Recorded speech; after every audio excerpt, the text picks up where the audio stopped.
Hello and welcome back to another episode of IAFC TV. This is day 2 of our coverage of FRI 2019 here in Atlanta at the Georgia World Congress Center. We hope you enjoyed our exclusive interviews with some of the leaders of IAFC. We've got all new interviews for you today. Let's begin with our interview with the man who helped plan much of this year's conference. We are joined by Chief Josh Waldo. He is the chairman of IAFC Program Planning and Committee and Council. Thank you so much for joining us. Thank you for having me. So from your perspective, what makes FRI the premier fire rescue and EMS conference? I think the first thing to remember is that this is a leadership conference for all levels. It's not just for fire chiefs. It's for company officers all the way through fire chiefs. So you get that really good mix of people who are up-and-coming leaders with people who've been doing this for many years who can pass that information on, and we can share ideas with each other, which leads into the networking that goes on here at FRI. The conference obviously has great educational opportunities. You get to meet with vendors, but that one-on-one interaction with our peers is what I think really makes FRI one of the premier conferences. And you talked about the educational opportunities. What are some of the most popular ones at FRI? Most popular wise, we'd have to talk about our officer development program, which gives people who are those new company officers the opportunity to start their leadership training all the way through the executive piece, which is the chiefs who are currently in those roles that need the most current information about topics that are going on. You can get all that right here at FRI. It's just one of our many tracks that we're really excited about here. So we've also got a drone program this year where people can have the hands-on opportunity to test one of the drones if they're interested in that. We have the data boot camp, which we think is really neat, as well as tremendous amounts of opportunities to learn about if you're building a new fire station, if you've got some hiring questions, the opioid epidemic that's going on. It's really a wide range of the most current topics for leadership in the fire service. So how does the Program Planning Committee and Council offer that highest quality of education year after year after year at FRI? So the committee, we've recently kind of renewed our commitment to making sure that we not only are providing the most current information for today, but for tomorrow as well. So we're talking with attendees, stakeholders, people who are in the know to make sure that the programs we roll out every year are not just addressing the most current needs, but we're also trying to help our leaders of the fire service prepare for the future as well. And what type of learning takes place outside these scheduled sessions? Well, obviously, with 18 tracks, there's plenty to pick from. But this year, we've also got the Health and Safety Officer certification. We have the Incident Safety Officer certification that people can get here. We have the Chief's Edge leadership program that's available to people. We have the counterterrorism piece that's here this year. And then we talked about it, but the networking. I don't think you can undersell that. The opportunity to meet with people, whether it's a new relationship that you're forming or if it's just a revisit with someone that you've met at a previous FRI, I think that's the hidden gem here that everybody's looking for, is that one-on-one intimate peer interaction to address problems that are going on in all of our professions or in our departments. And I understand that there are some big changes in store for FRI 2020 in Phoenix. What can you tell us? Well, there's huge changes coming, and I don't want to quite let the cat out of the bag just yet with everything. I would ask that people who are here this year and our members keep an eye out, because we're going to roll those changes out in the next week or two, and it's going to be really exciting, and we just hope that everybody is ready. Great. Chief Waldo, thank you so much for joining us. Thank you. It was great to speak with the person who planned much of FRI 2019. Every year, in addition to interviewing the leaders and newsmakers at FRI, IAFC TV has the opportunity to travel and learn more about some of the fire departments and organizations doing innovative work in the fire service. Here is a quick overview of some of the departments we're featuring today.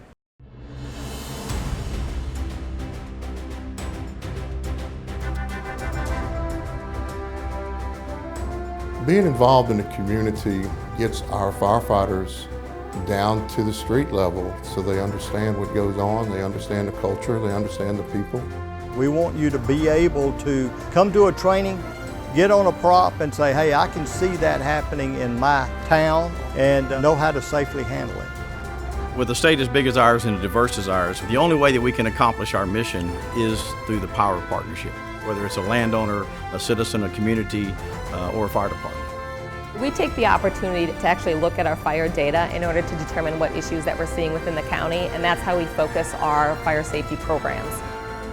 We've developed electronic billboards, media messaging signs, Facebook targeting for geographic areas to ensure they're getting the right message at the right time so they can make the right decision. For our first profile, we head to South Carolina.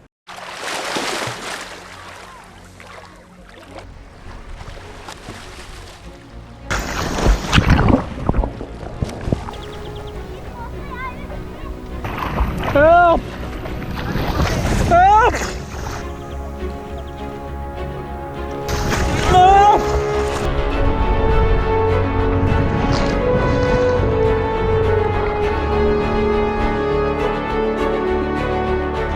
Got you, buddy.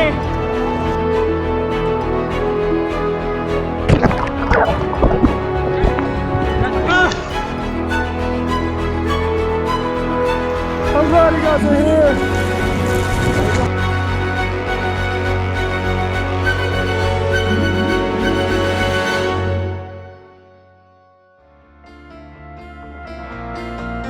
Myrtle Beach has over 10 miles of beach, which means we have 10 miles of ocean.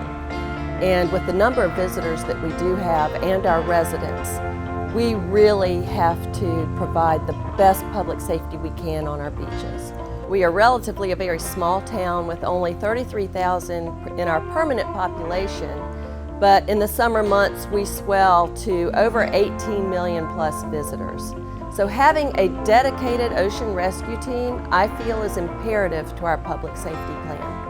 Our police department for over 30 years was responsible for our beach and ocean safety. But as our city grew, it just did not become feasible any longer. So the decision was made to move it over to the fire department. So as of March of 2018, we took over the full responsibility of the beach. We knew it was a large undertaking. One of our core principles is we believe we're an elite team. So there was no doubt in my mind that our department would respond to that and respond in a positive manner. So our ocean rescue team is comprised of 38 specialized individuals that respond to marine incidents. We're one of 8 departments on the East Coast that have the USLA ART certificate. That stands for Aquatic Rescue Response Team, which again we can respond 24 hours a day, 365 days out of the year. We have 4 Colorados that have rescue boards on them. We also have 4 jet skis, 3 UTVs, and 1 boat that we can utilize if needed. When the team first started, there was a big group of us that initially were eager to start this program, and it seems to be following suit with new members joining each year. We have individuals on the apparatus working the normal shifts, but we didn't reduce any staffing or change any of our deployment models. It's all fully funded by overtime and firefighters working on their days off to provide this service to the beach. So I'm a firefighter paramedic every 3rd day for 24 hours. And then in my time off, I work 8 hours a day on the beach. I almost think of it as 2 different jobs, but it's still gratifying that I'm helping people in the city of Myrtle Beach, our visitors, our residents, in the same capacity, but a little bit different on the beach, you know. Our number 1 goal is to provide the safety of our residents and guests while they're on the beach, and also serve as an ambassador while we're down there. 2018 was a great year. 2,000 times we had just normal conversations with people on where to go eat, get directions, that sort of thing. About 500 times our crews down there were able to provide medical assistance, so we didn't have to send an ambulance or a first responder. And we actually had 16 confirmed rescues that summer. Of course, it is getting in the water and saving someone that's in trouble, but it goes beyond that, as in the educational part, letting people know how not to be in that position, talking to them about weather, talking to them about different currents, how to get out of a rip current, how to get out of longshore currents. We have plans for hurricanes, we have plans for fires, but when people go to the beach, we don't necessarily think of having a plan for that. Where do you go if you do lose your child or you become separated? The challenge for us is that we're dealing with 18 million visitors. It's not just the 30+ thousand people that live here annually. So how do you get that message to those people? People come in on vacation and are here for a week at a time, so we get to spend a very short amount of time with them. So we've developed electronic billboards, media messaging signs, Facebook targeting for geographic areas. We're doing everything we can to specifically target the people who are here in that time frame to ensure they're getting the right message at the right time so they can make the right decision. In 2018, we had 219 missing children who were relocated with their families that day. That's a staggering number. One is far too many. So we decided to find a creative way to attract the children's eyes to a sign and also to a number so they can identify where they're at. So we visually wanted to attract their eyes to a character. Also, we wanted to put a number on there so they know where they're at. So if they do get lost, they can tell the lifeguards, they can tell our ocean rescue members, and they can tell our police department. Our Ocean Rescue Battalion Chief came up with a Know Your Avenue campaign, and this campaign is strictly to ensure that people going onto the beach are able to visually see an avenue and be able to identify it. All of the hotels look the same as you move down the beach, so it's easy to get lost. So this Know Your Avenue campaign with Sunny Swell is going to not only help our first responders, it's going to help our ocean rescue, and it's going to help our tourists and visitors that come throughout the year. Even one drowning is one too many. But the fact that our drownings have decreased and the patrol of our beaches has increased, I think that is the best measure of success for this program. We have an incredible future with this ocean rescue program. We're one of only a handful of fire departments on the East Coast that are accredited by the United States Life Saving Association. You know, we're fortunate to have an incredible group of employees that work here. We're supported by an incredible council, an incredible mayor, an incredible city council. We're certainly poised to continue growing in the right direction in the future.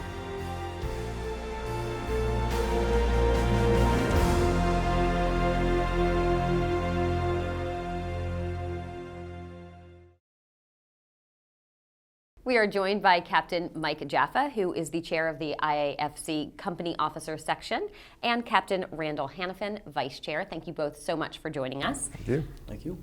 Captain Jaffa, I'm going to start with you. Tell us why we should all invest in succession management. Why is this so important, especially in fire services? Okay, well, I think it's important because no matter what position you're currently in, at some point you're going to move on. Either you're going to move up, or you're going to move out, or whatever the case may be, but you've got a plan for who's going to come in and take your place. And that's just what succession management's all about, is just getting someone and mentoring them, to giving them the skills they need to take your position when you're gone. Hopefully someone's also doing that for you that's above you so that you can move into their position. And Captain Hannafin, what elements of succession management do you feel are the most important? So the tasks of actually doing the position you're going to move into are probably the most important. While training and education can prepare you, actually being able to do the tasks and change the thought process to move to that next level are really important. If you think about it, it's more like driver's training. We can, sit you in a classroom and give you tests, but until we actually take you out, put you on the road and allow you to function in that capacity, you're really not going to be successful. How have you two worked together to make sure that this succession management is working for both of you? It's kind of funny in our relationship, I think. I'm not sure that I've mentored him or he's mentored me. We've kind of mentored each other. So I've been the chair now for the entire time the company officer section has been in existence. Randy's been the vice chair for that time. This year I am stepping back, but I'm going to stay on the board so that I can help Randy and succeed. He's going to take over the chair position. So we've kind of, not only are we doing it at our departments, but we're doing it in the IAFC as well. We're mentoring each other to take on different roles. And it was planned out to where we knew at some point that transition would change. We discussed that, anytime we attend meetings, we're trying to be there at the same meeting together.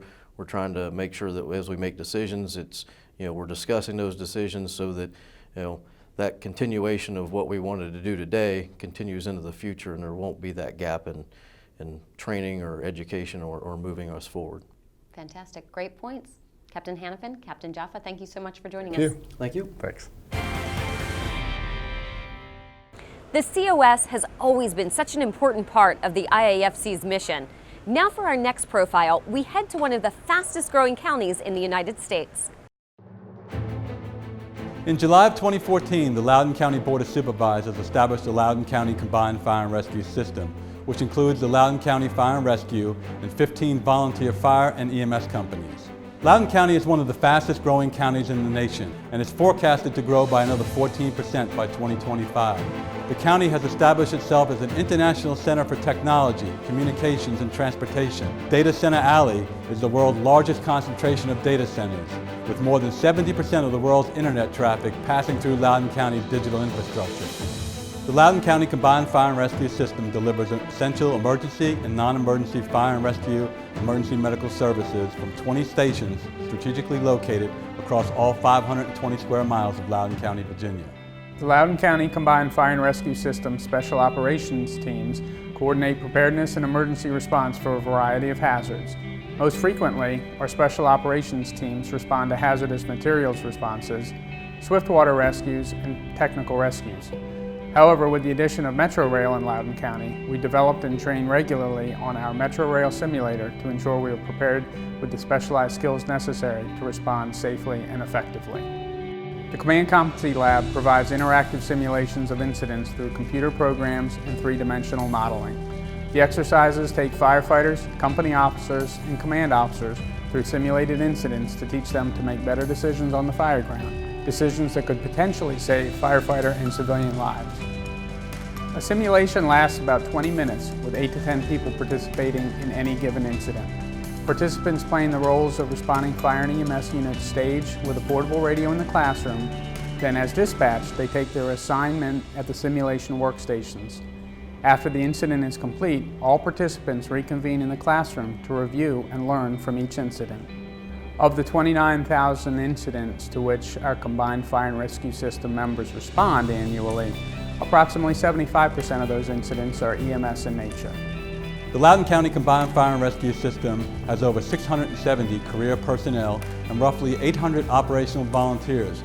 As of January 2019, the Loudoun County Department of Fire and Rescue has made available to all volunteers the ability to go get an NFPA physical, which is a phenomenal health screening opportunity for all of us. Mental health in public safety, mental health concerns in public safety are really taking the spotlight now. Loudoun County has stepped out in front of everyone in the industry to include that forgotten segment, that would be the volunteer, and to allow the volunteer to get the same mental health access and EAP access that the career provider would get. Loudoun's development of revolutionary programs such as the Factor Blood Delivery Program, our Fire and EMS Command Competency Program, and the newly launched system-wide smoke alarm program demonstrate that as a combination system, we successfully collaborated system members to bring innovation through teamwork. Factor stands for Field Available Component Transfusion Response, which basically means we're able to bring all the components of blood, so the packed cells, the plasma, and the platelets, to a scene. In September 2017, we had a major incident involving a full-size school bus that had been converted into a food truck that hit a family of 5 broadside in their personal vehicle. So it created a very lengthy extrication, and we did a sort of game time decision on the fly to try to bring additional blood to the scene. That prompted us to say, okay, this is something we hadn't done before. How could we formalize this? It expands our capacity to deliver state-of-the-art care to our most critically injured patients at the point of injury, brings in a new capability that we've never had before, and is sort of a new model, a new paradigm in blood administration in the pre-hospital setting. Innovation through teamwork describes the heart and core of our fire and rescue system here in Loudoun County. Working as a team, our career and volunteer system members seek new and innovative ways to provide emergency and non-emergency services. Our combined governance structure is a model for other systems to follow, using collaboration and cooperation as a core benchmark. The responsibility of the Fire Marshal's Office is to ensure the fire and life safety of the citizens and visitors of Loudoun County. We take the opportunity to actually look at our fire data in order to determine what issues that we're seeing within the county, and that's how we focus our fire safety programs. The smoke alarm program has our personnel going out the first Saturday of every month from April to October. Smoke alarms are one of those devices that people tend to forget about because it's on their ceiling, and they don't realize that just like other appliances, they need to be replaced after 10 years. So the program helps us bring attention to that to homeowners and go into their homes and do an assessment for them. The system was able to partner with National Geographic Books and participate in their Doggy Defender series.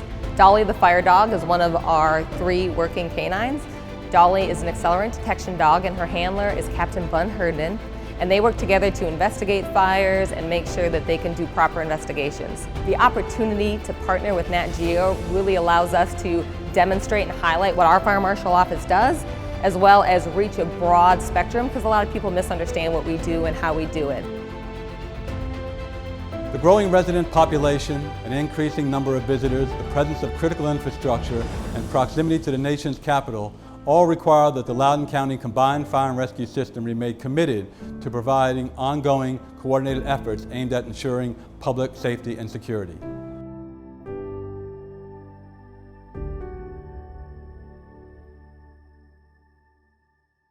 We are joined by Chief John Butler, who is the co-lead of IAFC Diversity Executive Leadership Program, better known as IDELP, and Chief Geo Blackshire, one of the first fellows in the first cohort of IDELP. Thank you both so much for joining us.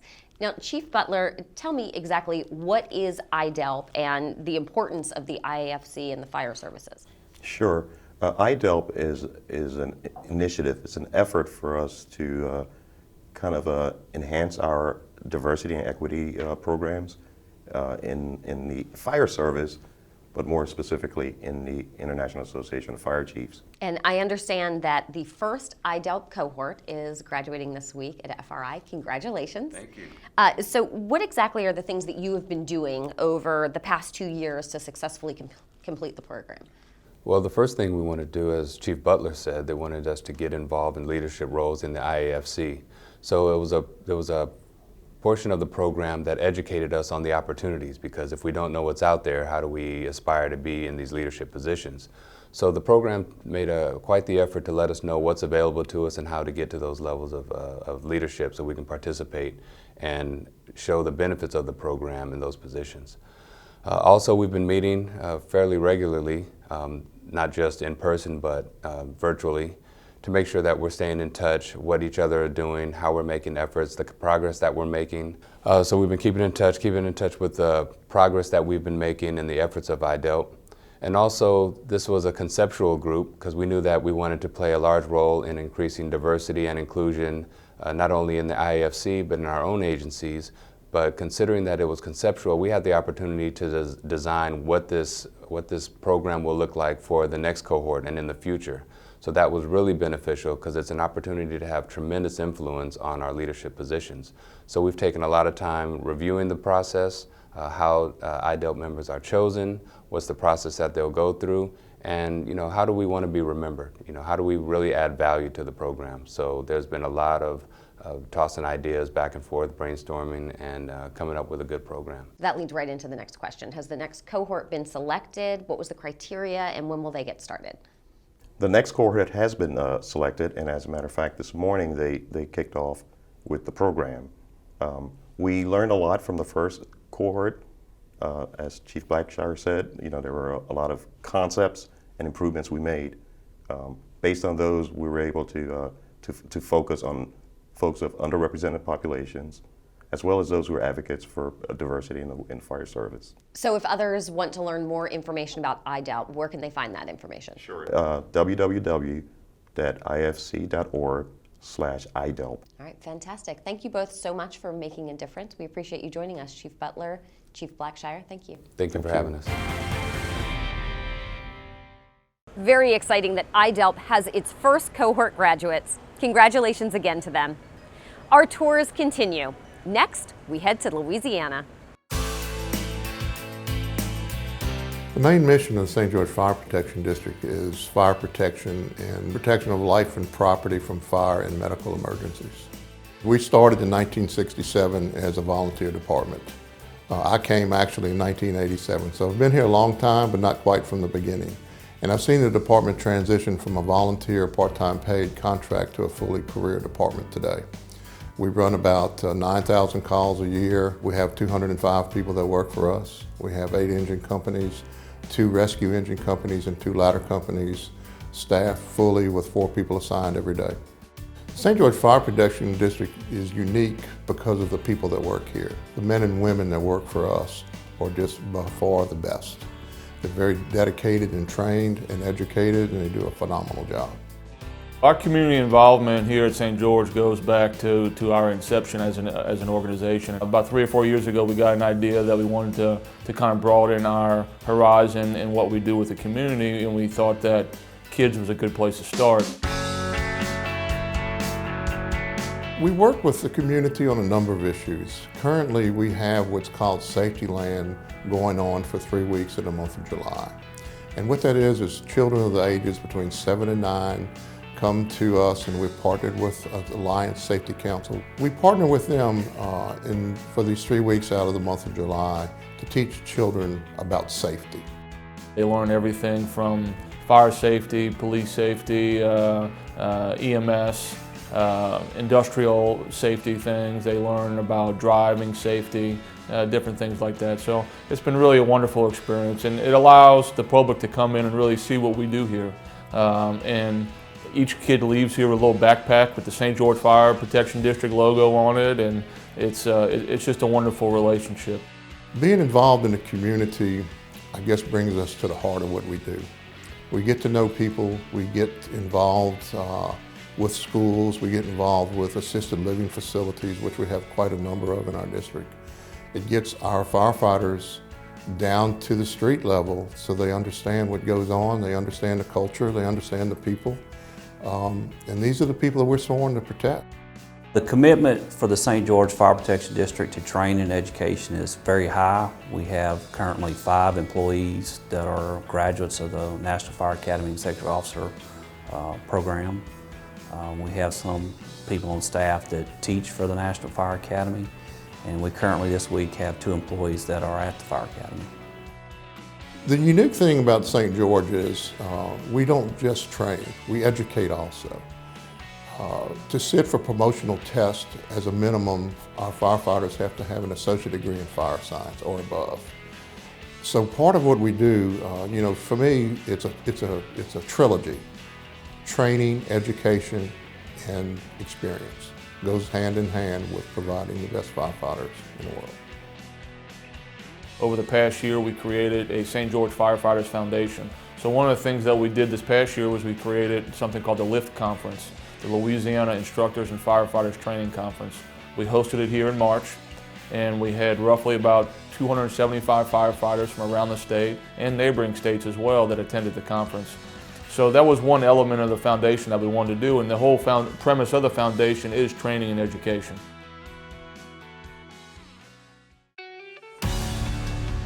Currently, we have 2 big projects coming up. One is we're going to ramp up from BLS to ALS service. We're starting that program this fall. We also created the foundation for education and training, dealing with just not only firefighters, but the public in general.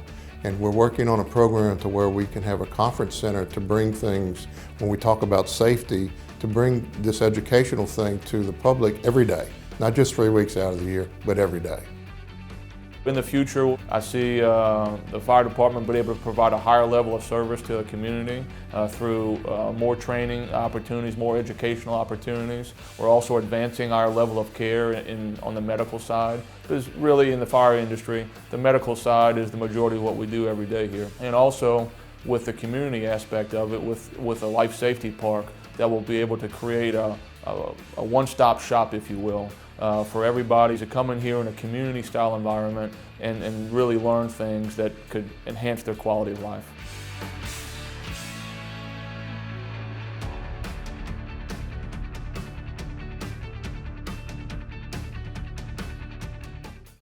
We are joined by Chief Mark Bayshore. He is the executive editor of FireRescue1.com and FireChief.com. Thank you so much for joining us. Absolutely. Thanks for having me. So tell us some of the hot topics that you're covering and where viewers can find this information. Yeah, so we've got a lot going on at FireRescue1.com and FireChief.com. The big edition that we just put out a little bit ago was a climate change edition. And you hear a lot about climate change in general, but typically people talk about climate change in terms of sea level rise. For firefighters, it's much more important to focus on actual changing weather patterns and how climate change affects weather patterns, because that drives drought. that drives the things that affect our wildfire seasons and affect the big fires that they've had in California and how they expand. So certainly the climate change is a big piece of what we've been pushing this year. We're working on a digital edition for the active shooter situations with the 2 recent big shootings in El Paso and Dayton, Ohio. Obviously, it's a big topic on everybody's mind. We want to make sure that our firefighters have what they need to succeed in the 21st century fire service. It's just, I joke sometimes in classes that this isn't your granddad's fire department. Well, this is truly not your granddad's fire department anymore. When we have firefighters focusing on protective vests and how to respond to school shootings and that becomes part of their normal training, pretty big deal, and we want to make sure that we're in front of that. In the packet that everybody at iChiefs that comes to FRI will get, they'll get our digital edition on FirstNet. They'll get it as a paper copy. That edition talks about what FirstNet is for the fire service, because I think a lot of people have heard FirstNet, but they really don't know what it is. So we try to explain that pretty well through a good Q&A. There's a piece in there about the FirstNet Center in Boulder, Colorado, where they do a lot of the testing. And then we give them a use case out of rural western Maryland where they had a deployment of FirstNet for the county. And day 1 of that deployment, they were able to show the successfulness of the improved communications with the mutual aid call. So it's something that had been out there for years. It's coming to fruition. It's a really exciting time for the fire service when it comes to communications. And we try to cover that there in that edition. So that's kind of in a nutshell. That's a big piece of the things we've got going on right now.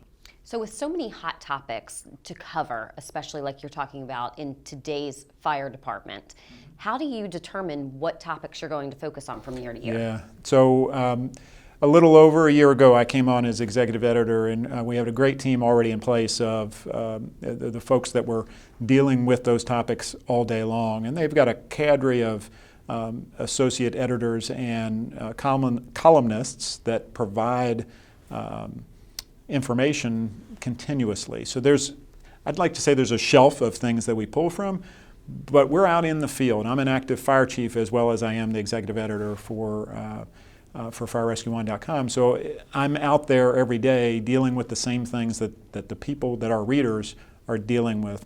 So from my perspective, I'm able to keep my finger on the pulse, if you will, of what's going on in the fire service by my activities as a fire chief. The rest of our editorial team, our new editor-in-chief, Janelle Foskett, she is taking us to new heights in our ability to bring fresh data and to bring fresh people to the editorial advisory board. We just brought on 6 new people to that board from as far away as California to the East Coast. We're trying to geographically and demographically represent who our readers are and who's important to the fire service. And Janelle has breathed a lot of life into making sure that we bring that to the table and we bring the right people in. So we just announced all that anybody can go to FireRescue1.com or FireChief.com and they can find that data. They can find all of these articles we've talked about. Everything we do is digital and online. So speaking of new things, I understand that there is a new merger. Can you explain that to us and also how that's going to affect the availability of resources for firefighters? Sure. No, a real exciting time for us at FireRescue1 and FireChief.com. Our parent company at the time was Praetorian Digital. Praetorian Digital and Lexipol have now merged. A lot of people knew Lexipol and Gordon Graham, who brought us If It's Predictable, It's Preventable. A lot of the fire service people know that. If it's predictable, it's preventable. It's his mantra, if you will. So bringing Lexipol and Praetorian Digital coming together is going to provide so many more opportunities and resources for the fire service from a perspective of policy development. So we did a great job of bringing articles and bringing content to the table. Our Fire Rescue 1 Academy, there's so many different, the grants, so many different things that Fire Rescue 1's involved with. Now bringing Lexipol in to bring in policy development and the ability to merge those things together is a great opportunity and very exciting for us at Fire Rescue 1. Chief Bayshore, thank you so much for joining us. Absolutely. Thanks for having me. Next in our profiles, we head to the Lone Star State for the first of a 2-part story on what's happening at Texas A&M. Texas A&M Forest Service is one of only 5 state forestry agencies in the nation that's part of a land-grant university. And being part of Texas A&M, we are the service arm of the A&M University or land-grant system. And because of that, we have a duty to protect the citizens and the resources of the state, but we also do that through service. The only way that we can accomplish our mission is through the power of partnerships. We believe in partnerships and coalitions and building the capacity of others, whether it's a landowner, a citizen, a community, or a fire department. With a state as big as ours and as diverse as ours, we had to figure out a way, how do we accomplish protecting the people and the resources of this state? We do it through a tiered approach, which is called the Texas Wildfire Protection Plan. And there's really 5 stages of that. And the first one is predictive services, and very closely associated with that is planning and preparedness. And then we have mitigation and prevention. And probably the backbone of our tiered approach is capacity building. The last one is incident response. Predictive services. We are the first predictive services group in the nation. We started back in '98. Our main task is to monitor and forecast the fire environment across the state. Forecasting and monitoring the fire environment helps our firefighters maintain situational awareness of fire potential and helps them understand what type of fire they may deal with on any given day. Over 90% of wildfires in Texas are human-caused. Our main goal is to prevent fire occurrence and loss. The majority of wildfires in Texas are near communities, and so we work with those communities closely on mitigation and prevention programs. We do a lot of public outreach. We talk to schools, children, and adults all about ways that they can prevent wildfires from just their own homes on their own property. Simple things like debris burning, keeping your gutters clean, and just keeping your property clean from vegetation with short vegetation. Through the Texas Wildfire Risk Assessment Portal, or TexRAP, we can identify what areas have high risk to moderate risk and even low risk. And we work with them to, first of all, just even let them know what their risks are and what specific mitigation efforts they can do to reduce their risk. Not all fire is bad fire. Prescribed fire is a planned scientific approach to reduce or mitigate the effects of wildfire. Texas is a big place, and we have 167 million acres. We have 28 million Texans, and there's only 500 TFS employees. So the only way that we can accomplish our mission is to work with others and build their capacity. In Texas, there are over 1,800 fire departments. Over 1,500 of them are volunteer fire departments. And without question, they are the front line of defense. They are the ones that are going to arrive first. And we want them to be successful in protecting their communities, protecting their residences, and essentially lives. Our programs are designed to bolster the response capacity of fire departments in Texas. We offer the most aggressive suite of programs in the country.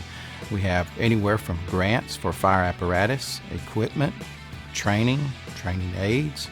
By law, through the authority of the Texas Department of Emergency Management, TDEM, the TFS is one of the state agencies that are a lead in incident response. And that requires not only responding to now, we are also part of recovery. So we go from incident response, incident management, and also recovery. Our agency is the lead agency for the state of Texas in response to wildland fires. So it's our job to support our local fire departments and respond across the state to those incidents. We utilize our capacity building programs to increase our capabilities of our local fire departments, about 1,800 of those across the state. And we utilize a program called TIFMAS, Texas Intrastate Fire Mutual Aid System, and that allows us to move resources from non-impacted areas into other impacted areas to support and supplement state resources. The only way that we can accomplish our mission is through the power of partnerships. We've got to build capacity and work and build coalitions and relationships every day. The bottom line of all this is a point that I've made a number of times to elected officials, is the fact that if all hell breaks loose, I want to be in Texas because we work together and we know how to handle it.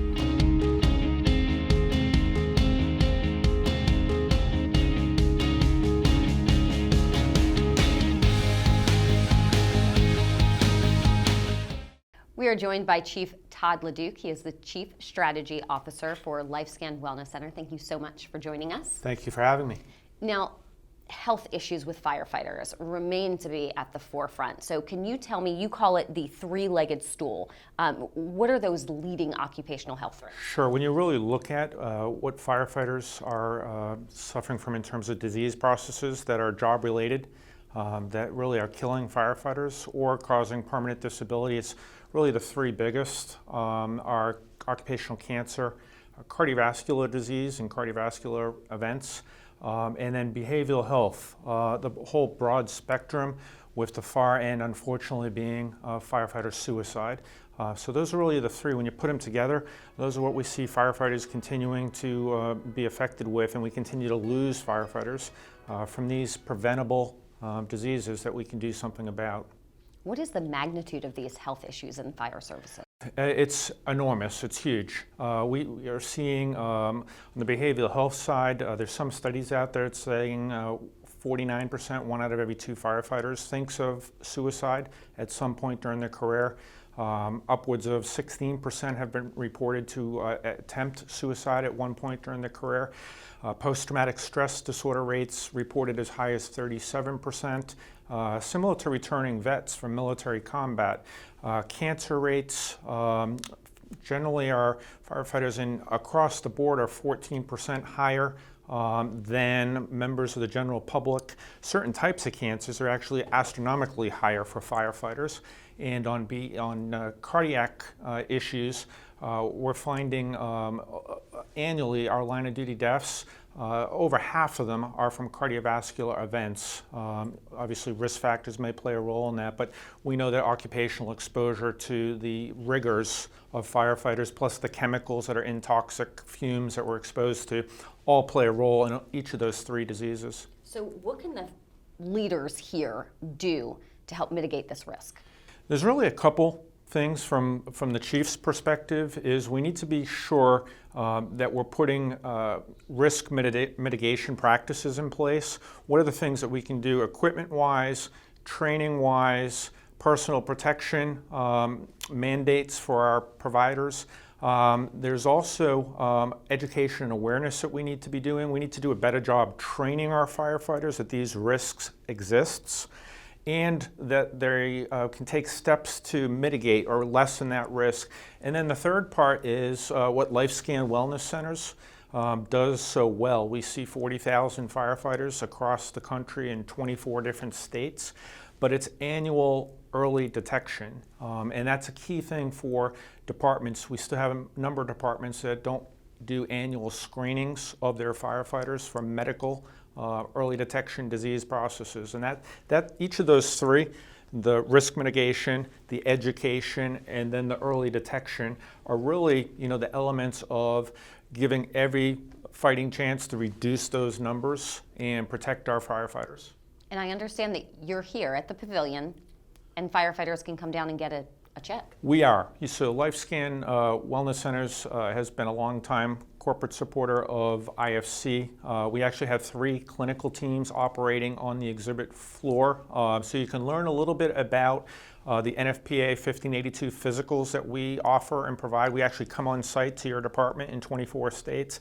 And then also we're offering complimentary screenings right here at the exhibit halls. So, and I'm proud to say we've had at this conference and other conferences, we've found some pretty significant abnormal clinical findings that we've been able to save people's lives that are attending conferences by early detection as well. So it's pretty powerful to say, not only learn about what we do, but also to provide a service that while you're attending a conference may save your life.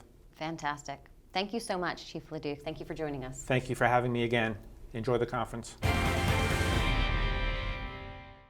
Thank you to Chief Leduc. Now for the second part of our story at Texas A&M. The main mission of TEACS is actually pretty broad. We don't just do fire training like you're seeing behind me. We do training for law enforcement, we do business development training, we do infrastructure training. So what most people would consider public works, high line training for line workers and wastewater, utility type of training, we do that as well. We're very cutting edge in the training that we deliver. Year-round, we're providing training related to leadership, basic firefighting skills, advanced firefighting skills, it's shipboard, aircraft, industrial, or structural firefighting. We're also home to Texas A&M Task Force 1 and Texas A&M Task Force 2. We have the largest fire school in the United States. It's the second largest one in the world. The only one larger than this is over in the Middle East in Qatar, and that one is actually managed by us. Our instructors train there. We manage that particular site as well. TEACS is a world-known name in the emergency response training industry. We've trained in over 80 countries this past year. We train all over the United States. We also have an extension program that goes out all over the state of Texas. We provide industrial fire training, municipal fire training, hazmat, rescue, and all leadership courses here at the facility. This past year, we trained over 116,000 students. There's no other training facility in the world that can say that they've made that type of impact. One of the big aspects of TEACS is the curriculum. We use career firefighters, people that are in the business, to be the subject matter experts, to make sure that we are developing curriculum that has real-world application in it.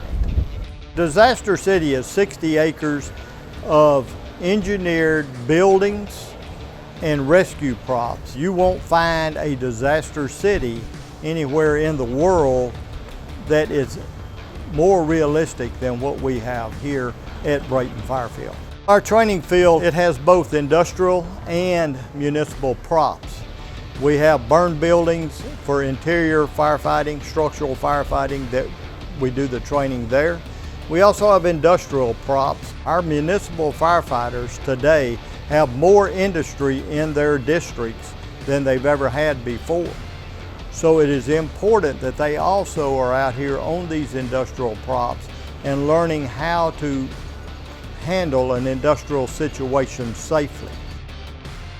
We're known for our fire training, but we also want to be known for all the other aspects of emergency services training that we can do. We do high angle rescue, confined space rescue, rope rescue.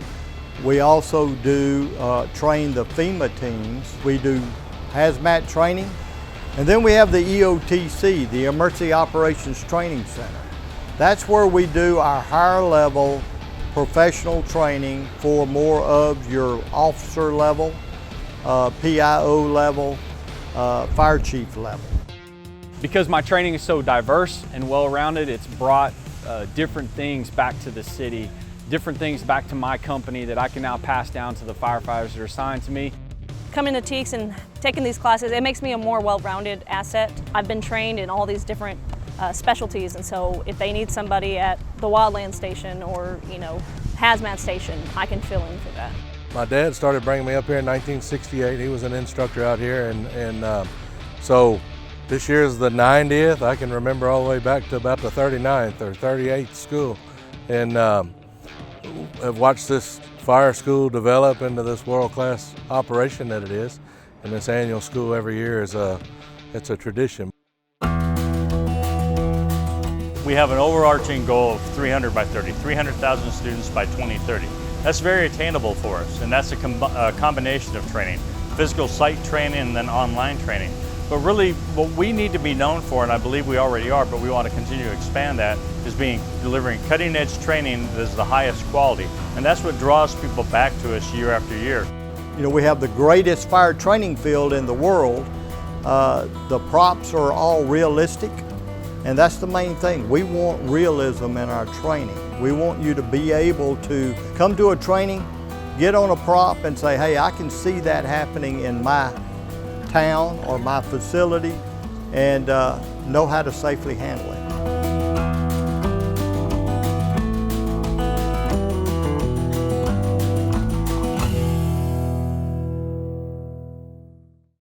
We are joined by Chief Scott Kerwood, who is the chair of Safety, Health, and Survival Section. Thank you so much for joining us. You're welcome. Good morning. So talk to us about the importance of behavioral health, PTSD, suicide prevention in regards to the fire department. Yes, ma'am. So Safety, Health, and Survival Section has been involved with behavioral health and helping to improve the service when it comes to behavioral health for firefighters for several years.